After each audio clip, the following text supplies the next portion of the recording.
If you guys need any cards, packs, sleeves, anything of that nature, shop on TCG Player using my affiliate link in the description. What's going on, guys? We're back here with another one of my legendary rock decks. We all know, of course, that rocks are one of my favorite types out there, up there with reptiles, of course. This is sort of a demise OTK oriented build. Kind of looks like an older Dark Calling deck, one of the ones where you just play like the demise and the Gaia plate. So this is the version I built. It's got like Manju and demise with the trade-ins, which I think is a very good package to have. Manju is, of course, a pretty crazy piece of support for ritual decks in Edison format. The problem is that rituals just kind of aren't there as a mechanic in Edison format, so you really gotta push to sort of try to make it work. We're on triple Gaia plate with triple Dark Calling just to kill the opponent, just to murder them with damage. Doom Cow is like the most questionable thing in here. I think you would much rather squeeze in Caius if you could somehow make it work. It's kind of redundant with Guardian as well, and Guardian is just like a better version in every way. Then we're on Gore's Trag. We're on these are the normal monsters I'm playing. Beta, unironically, is the biggest vanilla rock, I think, in the entire format. I'm pretty sure I checked this, and Beta the Magnet Warrior was the largest attack point rock monster we could play for Ancient Ritual art. So we are unironically playing this card. It is actually the best card that we could fit into this slot. And of course we have Archfiend Soldier versus 1900, and we just have a bunch of staples in the spell trap lineup. The extra deck doesn't really matter. 3 Dark Gaia, that's the big boy. That's the play that we are making to win the game. So pretty cool little build here. Definitely, I think, has maybe some potential. And let's just get into it, see how we can do in these matches today. Alright, so we're going to be doing a replay review instead of a live duel today. Sorry if that is not your preferred format, but something went wrong with the recording earlier, so we're going to be looking back with hindsight, I guess. In this first replay, I go up against dragons, and they just open Future Fusion on me, which you would think would be really bad, but my hand is just, like, stacked. You know, it's just, like, absolutely insane, and then they don't set anything, so I just have exact lethal between Demise, Gaia Plate, and Brain Control. So they just die. Like, they actually just die. I should have summoned Granwall, probably, but, you know, exact lethal was funnier, I guess. Game number 2, they just forget to draw for turn. Oh my god. I swear, I noticed that in like 90% of situations, but apparently I just didn't realize in this match, unfortunately. But they're going to have Future Fusion in 2 turns, so they get it. I don't know why they didn't Typhoon this. What if this was like Dust Tornado? You'd have felt so bad. They just go Future Fusion, send 5, whatever, bring back Red Med. I decide that we just need to like not get owned by Prime Material Dragon, and then I do set the trade in, because we can just flip it later if it becomes live, and we can have a good Heavy Storm, and then also it's just sort of bait for Typhoon or Dust Tornado to protect our Mirror Force, which is really what we're relying on to not simply eat shit to this Red Med. So we do Mirror Force the Red Med. Main phase 2, they just set. They try to revive one. Of course, that automatically triggers the Doom Cow to negate. But it gets banished for cost, so it is gone. Here we summon Manju, get the other half of our ritual combo. I think I decide to trade in the Heavy Storm, though, because I figure we can get value out of it with the Dark Calling later if we really want, so long as this Guardian goes to grave, which it does immediately because we hit over a Mass Dragon. So then we just go set the Solemn Judgment. Here's another situation where they could have just Typhooned and I would have been owned, but we do have to Judgment the Red Med, which does not feel great. I guess he figures he can go for a game next turn, maybe, if he draws a Dragon, but I'm pretty sure there is no next turn because, yeah, we win through anything but, like, Torrential here. So we go send double Beta the Magnet Warrior, eat the bottomless, but we have a Dark Calling to get a 43 Dark Gaia, and that is going to be the end of that one. So on to the next. We have, oh, this is a replay against 6 Samurai. This was hilarious. I got completely dunked on. So game 1, they open Gateway and Grandmaster, you know, as Samurai always does. I think I just scooped to conceal information, which is like not a tactically incorrect play in my opinion, because our hand was just like a complete brick, both games 1 and game 2 actually. If you didn't catch it, but yeah, my hand game 1 sucked, and then I drew like Dust Shoot for turn. I'm like, all right, whatever. And then my hand game 2 also sucks, to be fair. This is really bad.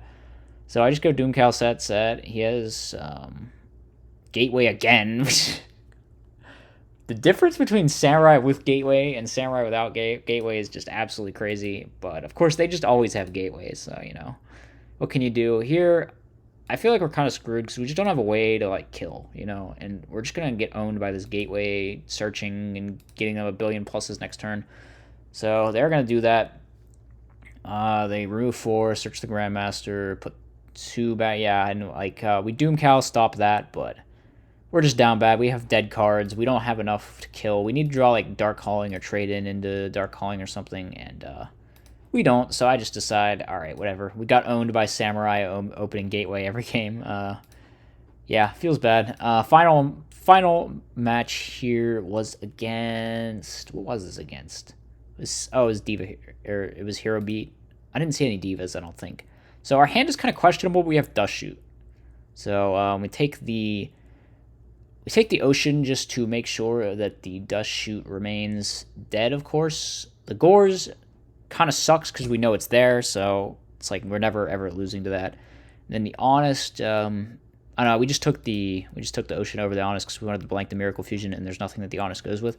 So we just take the 11. Here we summon Dyna Poke just to, like, stop them from entertaining this delusion that they're going to resolve Gores ever.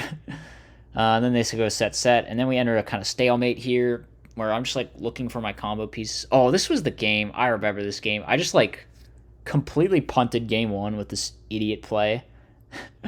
Oh, you're going to love it. You're going to love it. This was so sad. I'm sorry for spoiling, but oh, God, it was dumb. Oh, you wouldn't believe how dumb I was this game. So I just, like, randomly get in my head that I can go for game here or something, and then we go Trunade into return, and then he just chains Spark on my Gaia plate, and I chain this return, and then I realize, oh, I can't play now because I have to summon as many as possible, which means I have to summon the Dyna, which means I can't summon anything else this turn, so I just lose. So, oh, that was so stupid. That was unbelievable. I can't believe I did that. I was not on top of my game today, clearly. This hand's pretty good. I decided to hold off on the trade-in, just, like, chill and see what we draw and figure out which one we want to keep, which one we want to pitch. Of course, even if they Dust Shoot us, they can't stop us from resolving the trade-in, and then we just get to trade-in, and then there will be 2 unknowns, so that's pretty good. We have Dark Calling in our hand, which is also nice, and then Guardian, decent to stop, like, a turn 1 Stratos or Diva. They just go Crash with Alias, which is, like, fine. We draw ARA, so I guess we know which one we're summoning. I do Priority. I'm not sure I should have Solemned that, because we could have just dropped Gaia Plate. Actually, if we drop Gaia Plate, we can't Dark Calling. Yeah, never mind. It's a lot more damage if we do it this way. Yeah, okay, so we trade in, and now we have Gaia Plate and Dark Calling. And I think we just win from here? Yeah. Yeah, that's just lethal. All right, yeah.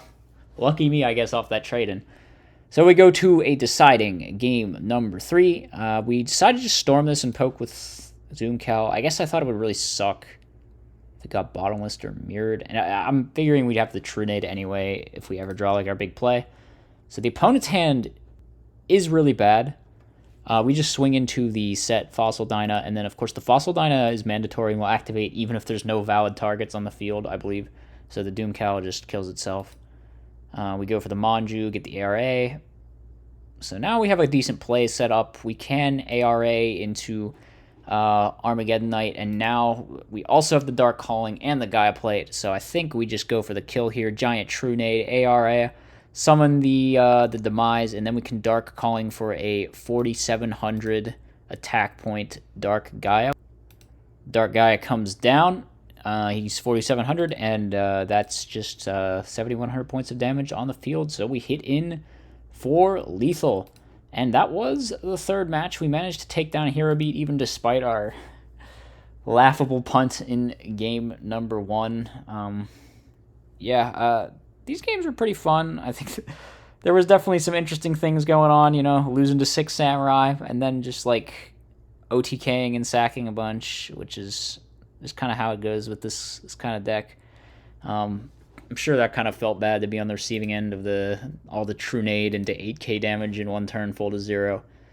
But yeah, I don't know. I enjoyed it fine. Let me know what you thought in the comments section. I think it's a pretty cool deck. I might mess around more with like trying to perfect the build later. I think playing the ARA stuff definitely leads to an uncomfortable level of bricks because of the normal monsters and the ritual stuff. So I'm not really sure if that's the optimal route to go. But like I said, it has some potential, so I might mess around with it some more. Anyway, that's going to be it for today's video. I will see you in the next one. As always, be sure to like, comment, and subscribe.